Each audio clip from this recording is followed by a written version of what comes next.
If you organize your mind to a certain level of organization, it in turn organizes the whole system.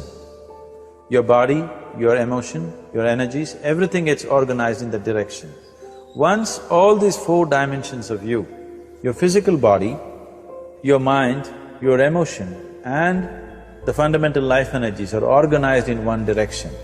Once you're like this, anything that you wish happens without even lifting a little finger actually.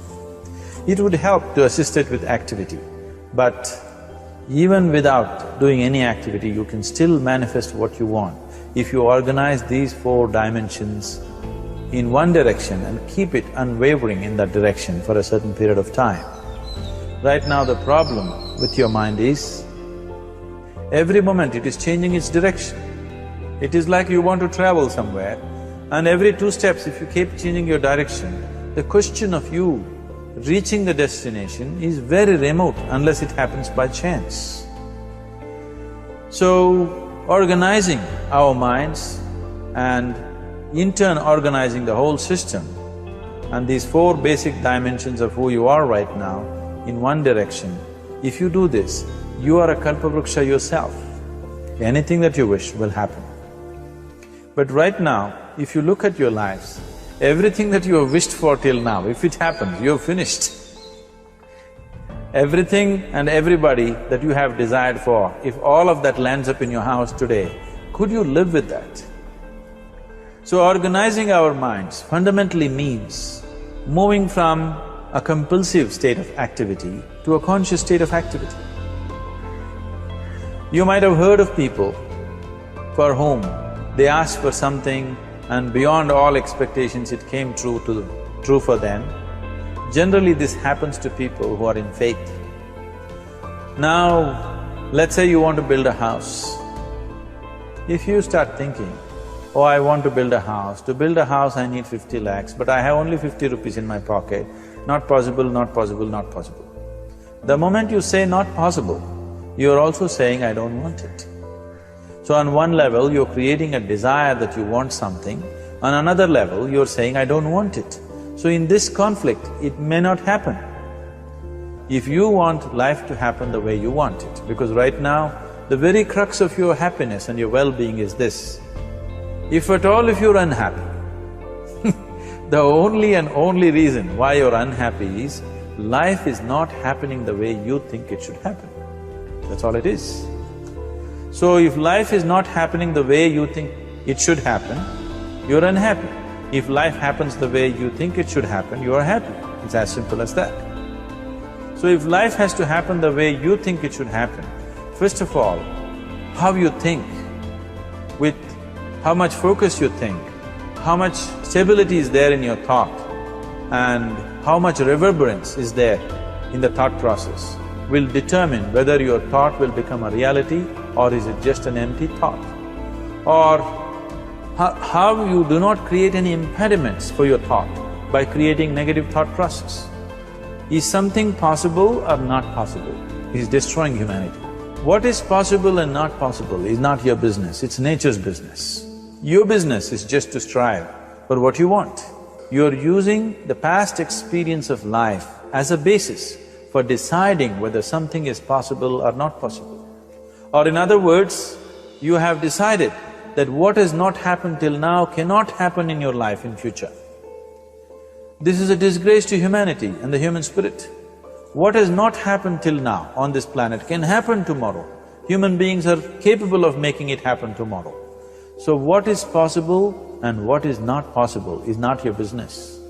That is nature's business. Nature will decide that. You just see what is it that you really want and strive for that.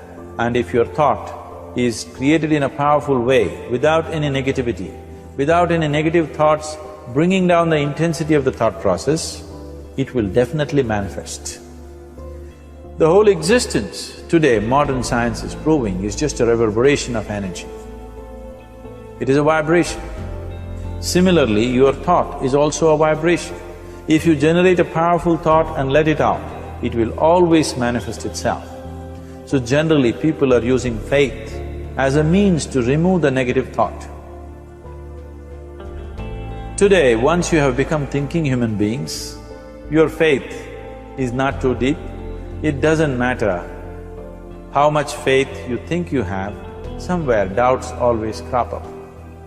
Right now, the way your minds are made, this moment, if God appears right here, you will not surrender to Him. You will want an investigation whether He is really God or not. With this kind of mind, you should not waste your time on faith. So there is an alternative, which is commitment. If you simply commit yourself to creating what you really care for, now once again, your thought gets organized in such a way, there is no such thing as whether it's possible or not possible. There is no hurdle in your thought process. Your thought flows freely towards what you want.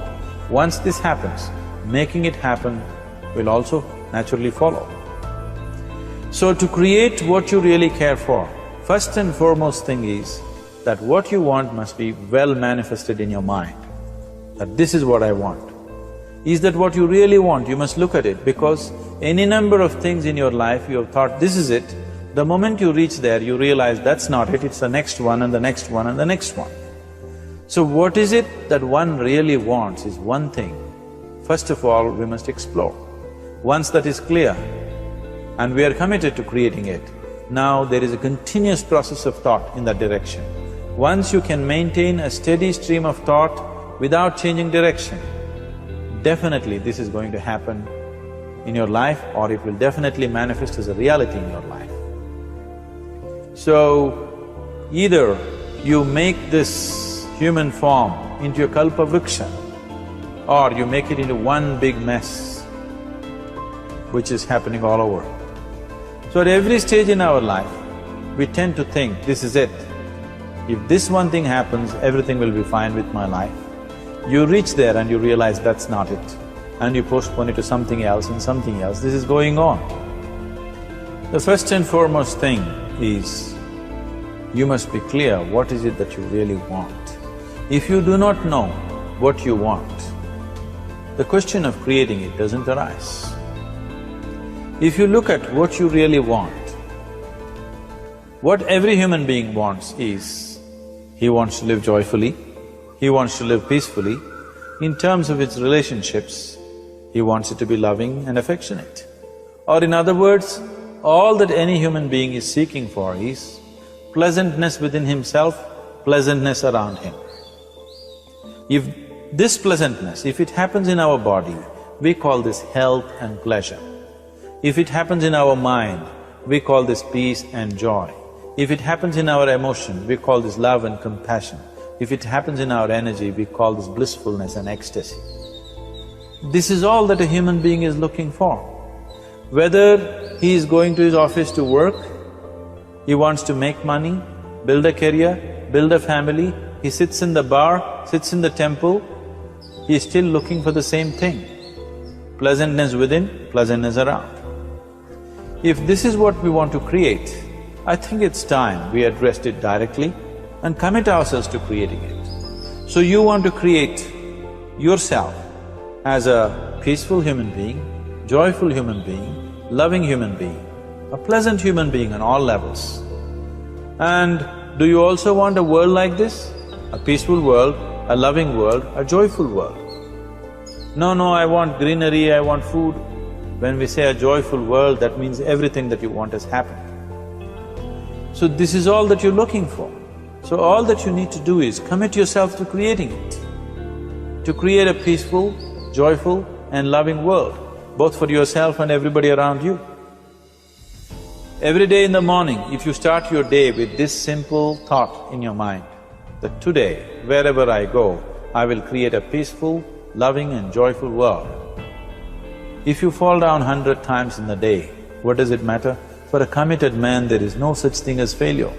If you fall down 100 times, 100 lessons to be learned. If you commit yourself like this to creating what you really care for, now your mind gets organized. Once your mind gets organized, the way you think is the way you feel, your emotion will get organized. Once your thought and emotion is organized, your energies will get organized in the same direction. Once your thought, emotion and energies are organized, your very body will get organized. Once all these four are organized in one direction, your ability to create and manifest what you want is phenomenal. You are the creator in many ways.